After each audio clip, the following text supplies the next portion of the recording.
नमस्कार दोस्तों। तो आज के इस वीडियो में हम सीखेंगे आपका time series analysis data science की दुनिया में। कल्पना कीजिए आप एक टाइम मशीन में बैठे हैं। आपके सामने एक स्क्रीन है जो आपको प्रेजेंट, फ्यूचर और पास्ट के डेटा दिखा रही है। ये डेटा किसी भी चीज़ का हो सकता है, स्टॉक मार्केट का अप एंड डाउन डेटा, मौसम का बदलता मिजाज, किसी प्रोडक्ट की सेल्स या इंटरनेट पर डेटा का एक्सचेंज। ये टाइम मशीन ही है टाइम सीरीज एनालिसिस। यह डेटा साइंस का एक ऐसा जादुई टूल है जो हमें समय के साथ बदलते डेटा को समझने और भविष्य के बारे में अनुमान लगाने में मदद करता है। क्यों है टाइम सीरीज एनालिसिस इतना महत्वपूर्ण? पैटर्न की पहचान। जैसे आप किसी फिल्म में एक ही दृश्य बार बार देखकर समझ जाते हैं कि आगे क्या होने वाला है, वैसे ही टाइम सीरीज एनालिसिस डेटा में छिपे पैटर्न को ढूंढता है। जैसे कि हर साल दिसंबर में बिक्री बढ़ सकती है या हर सोमवार को कंपनी की वेबसाइट पर ट्रैफिक कम हो सकता है, तो ये बता देता है आपका भविष्य की भविष्यवाणी। इस पैटर्न को समझकर हम भविष्य में क्या होने की संभावना है इसका अनुमान लगा सकते हैं, जैसे कि अगले महीने की बिक्री कितनी होगी या अगले साल का मौसम कैसा होगा। एबनॉर्मलिटीज़ की पहचान। कभी कभी डेटा में कुछ ऐसा होता है जो सामान्य नहीं होता है, जैसे कि स्टॉक मार्केट में अचानक गिरावट या किसी वेबसाइट पर अचानक ट्रैफिक में का बढ़ना या घटना। टाइम सीरीज एनालिसिस हमें इनकी पहचानने में मदद करता है ताकि हम इनके कारणों को समझ सकें और आवश्यक कदम उठा सकें। अब इसको एक उदाहरण से समझते हैं। मान लीजिए आप एक आइसक्रीम कंपनी के मालिक हैं। आप जानना चाहते हैं कि गर्मियों में आपकी आइसक्रीम की कितनी बिक्री होगी। आप पिछले 5 साल के बिक्री के डेटा को एकत्र करते हैं और उसका एनालिसिस करते हैं। आप पाते हैं कि हर साल गर्मियों में बिक्री में काफ़ी वृद्धि होती है। इस जानकारी के आधार पर आप अगली गर्मियों के लिए अपनी आइसक्रीम का उत्पादन बढ़ा सकते हैं। टाइम सीरीज एनालिसिस के कुछ उपयोग। फाइनेंस, स्टॉक मार्केट की भविष्यवाणी, रिस्क पहचानना और वेदर साइंस में इसका यूज़ होता है, जैसे weather forecasting, climate change study, marketing, product की मांग की भविष्यवाणी, कस्टमर बिहेवियर का एनालिसिस, इकोनॉमिक्स में आपका जीडीपी की वृद्धि, अनएम्प्लॉयमेंट दर की भविष्यवाणी। तो ये सब आपके प्रयोग हो गए आपके टाइम सीरीज। तो अगली बार जब आप समाचार में किसी कंपनी के स्टॉक में उछाल या गिरावट के बारे में सुनने या मौसम विभाग की भविष्यवाणी देखें, तो याद रखिए कि इसके पीछे टाइम सीरीज एनालिसिस का जादू काम कर रहा है। अब हम आगे समझते हैं आपका टाइम सीरीज एनालिसिस के मुख्य उद्देश्यों को समझना। आपने बिल्कुल सही पहचाना कि टाइम सीरीज एनालिसिस के 3 मुख्य उद्देश्य हैं। पैटर्न को पहचानना, समय के साथ बदलाव।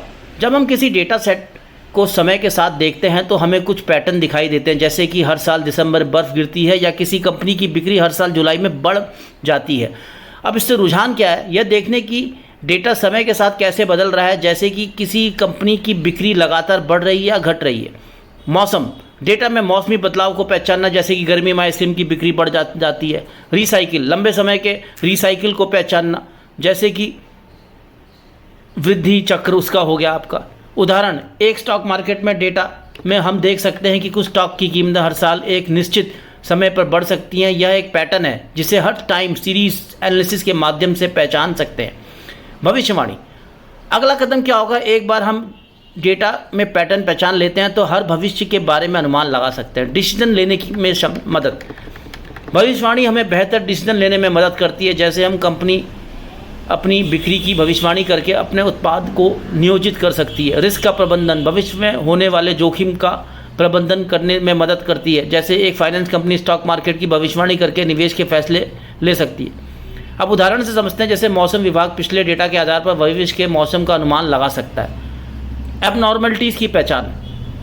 एबनॉर्मल घटनाएं, कभी कभी डेटा में कुछ ऐसा होता है जो असामान्य नहीं होता है, जो सामान्य नहीं होता है, जैसे किसी कंपनी की बिक्री में अचानक गिरावट आ सकती है।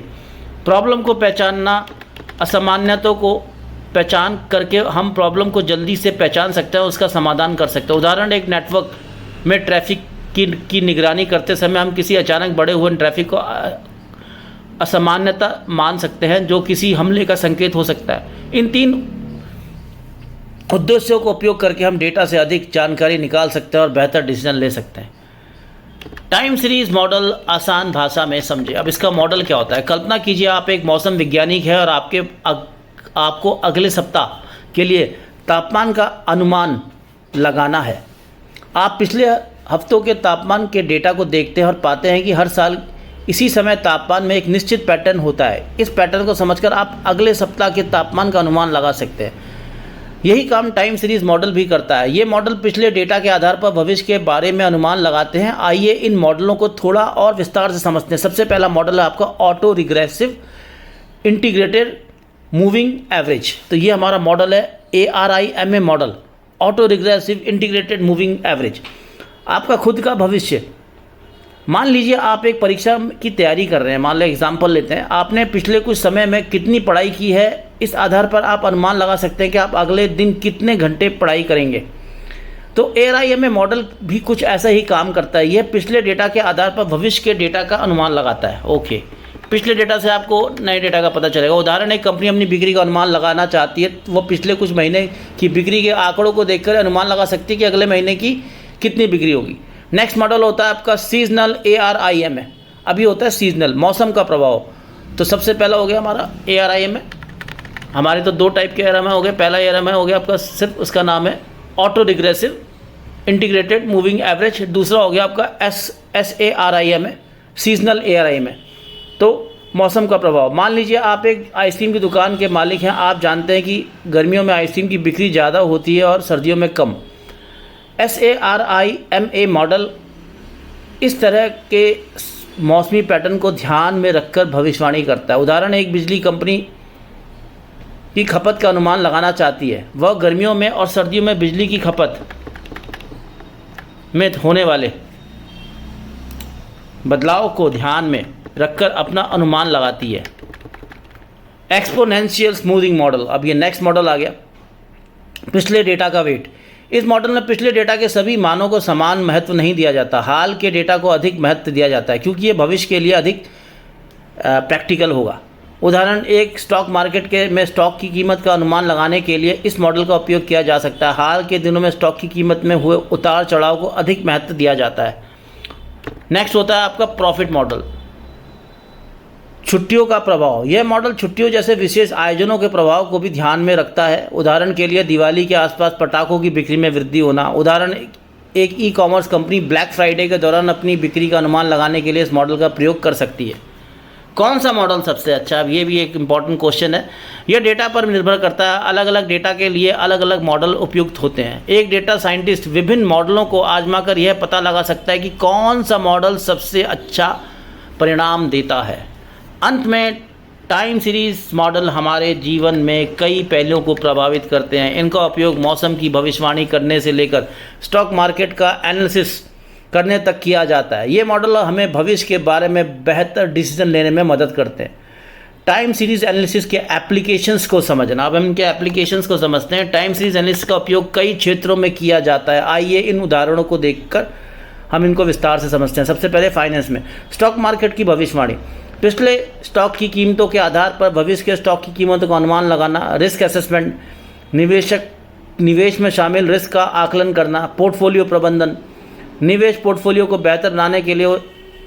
उदाहरण, एक म्यूचुअल फंड कंपनी पिछले 10 साल के स्टॉक मार्केट के डेटा का उपयोग करके अगले साल के लिए निवेश करने के लिए सबसे अच्छे स्टॉक का चयन कर सकती है। नेक्स्ट होता है इसका इकोनॉमिक्स में, GDP वृद्धि, किसी देश की अर्थव्यवस्था की वृद्धि दर की भविष्यवाणी करना। बेरोजगारी दर यानी कि अनएम्प्लॉयमेंट, बेरोजगारी दर में होने वाली बदलाव का एनालिसिस करना। आपकी मुद्रास्फीति यानी कि महंगाई दर पर में होने वाले बदलाव का एनालिसिस करना। उदाहरण, इन्फ्लेशन को भी हो गया। उदाहरण, सरकार पिछले कुछ वर्ष में GDP डेटा का उपयोग करके अगले वर्ष के लिए GDP वृद्धि की भविष्यवाणी कर सकती है। मौसम विज्ञान, मौसम की भविष्यवाणी, तापमान, बारिश, हवा की गति आदि का भविष्यवाणी करना। क्लाइमेट चेंज स्टडी, जलवायु में होने वाले लॉन्ग टर्म बदलावों को स्टडी करना। एग्रीकल्चर, फसल की पैदावार का अनुमान लगाने के लिए मौसम के डेटा का उपयोग करना। उदाहरण, मौसम विभाग पिछले 50 सालों के तापमान के डेटा का उपयोग करके जलवायु परिवर्तन के प्रभावों का स्टडी कर सकता है। मार्केटिंग, उत्पाद की यानी कि प्रोडक्ट की मांग की भविष्यवाणी, किसी प्रोडक्ट की भविष्य में कितनी मांग होगी इसका अनुमान लगाना। कस्टमर बिहेवियर का एनालिसिस, ग्राहकों की खरीदारी के पैटर्न का एनालिसिस करना। मार्केटिंग कैंपेन का प्रभाव, मार्केटिंग कैंपेन के प्रभाव को नापना।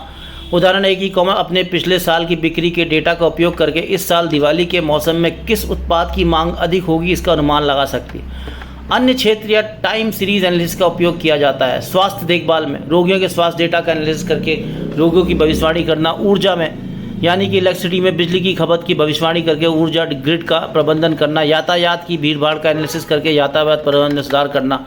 संक्षेप में टाइम सीरीज एनालिसिस का उपयोग किसी भी क्षेत्र में किया जा सकता है जहां समय के साथ डेटा एकत्र किया जाता है। यह हमें भविष्य के बारे में बेहतर अनुमान लगाने और बेहतर निर्णय लेने में मदद करती है। टाइम सीरीज एनालिसिस के लिए आवश्यक टूल्स एक विस्तृत विवरण हम समझ लेते हैं कि इसमें कौन कौन से टूल्स की ज़रूरत होती है। आपने बिल्कुल सही टूल्स का उल्लेख नहीं किया है। अब इन टूल्स में हम क्या थोड़ी विस्तार से समझेंगे। जब से सबसे पहला जो टूल होता है वो होता है पाइथन।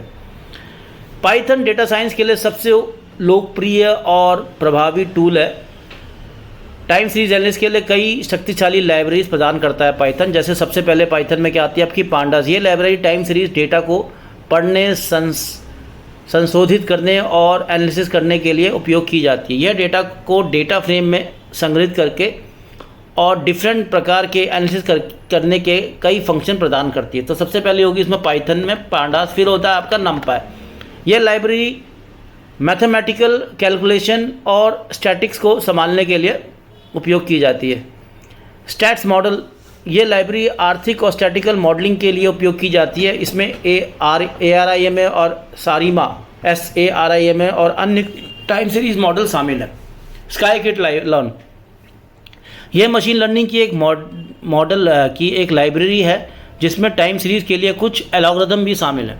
टेंसफ्लो, यह एक open source machine learning framework है जिसका उपयोग डीप लर्निंग मॉडल बनाने के लिए किया जाता है। इसे कॉम्प्लेक्स टाइम सीरीज समस्याओं के लिए उपयोग किया जाता है। अब नेक्स्ट इसमें लैंग्वेज आती है आपकी आर भी डेटा साइंस के लिए एक लोकप्रिय भाषा और इसमें टाइम सीरीज एनालिसिस के लिए कई पैकेजेस हैं जैसे कि डेप्लार, यह डेटा के मैनिपुलेट करने और परिवर्तन करने के लिए एक शक्तिशाली पैकेज है। ggplot2, यह डेटा का विजुअलाइजेशन करने के लिए एक पैकेज है। तो ये आपके किसके हो गए, आर के हो गए। फोरकास्ट, यह पैकेज टाइम सीरीज मॉडल की भविष्यवाणी करने के लिए फंक्शन प्रदान करता है। तो ये सब इसके हो गए आपके आर के। फिर TSA हो गया। फिर हो गया आपका मैटलैब एक मैथमेटिकल सॉफ्टवेयर है जिसका उपयोग मैथमेटिकल कैलकुलेशन और टेक्निकल कंप्यूटिंग के लिए किया जाता है। इसमें स्टैटिक्स और मशीन लर्निंग टूल बॉक्स शामिल है जो टाइम सीरीज एनालिसिस के लिए उपयोग किया जाता है। अब कौन सा उपकरण चढ़ना है ये आपके ऊपर है। पाइथन ये सबसे लोकप्रिय और बहुमुखी आपकी सोर्स है। इसमें कई लाइब्रेरी और एक बड़ा समुदाय है। तो जनरली आपका पाइथन चलता है। आर या स्टैटिकल एनालिसिस और डेटा विजुलाइजेशन के लिए भी अच्छा है। मैटलैब, यदि आपके पास पहले से ही मैटलैब का लाइसेंस है और आप मैथमेटिकल गणनाओं में अधिक सहज हैं तो आप इसका उपयोग कर सकते हैं। तो ये आपकी लाइब्रेरी होगी। तो धन्यवाद आप सभी का ये वीडियो देखने के लिए।